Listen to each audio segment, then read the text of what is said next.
திண்டுக்கல் அருகே கள்ளக்காதலின் எதிரொலியாக வாலிபர் வெட்டி படுகொலை. திண்டுக்கல் பழனி பைபாஸ் சாலையில் அமைந்துள்ளது ராமையன்பட்டி.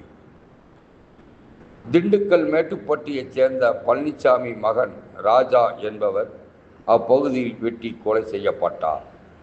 தகவல் அறிந்த தாலுகா காவல் நிலைய ஆய்வாளர் பாலமுருகன் தலைமையிலான போலீசார் சம்பவ இடத்திற்கு விரைந்து சென்று ராஜாவின் உடலை கைப்பற்றி உடற்கூறு ஆய்விற்காக திண்டுக்கல் அரசு மருத்துவக் கல்லூரியின் மருத்துவமனைக்கு அனுப்பி வைத்து விசாரணை மேற்கொண்டு வருகின்றனர். விசாரணையின் போது ராஜாவிற்கு திருமணத்தை மீறி கள்ளக்காதல் உறவு இருந்ததாக கூறப்படுகிறது. இந்த கள்ளக்காதலால் கொலை நடைபெற்றதாக முதல் கட்ட விசாரணையில் தாலுகா போலீசார் தெரிவித்து வந்துள்ளனர்.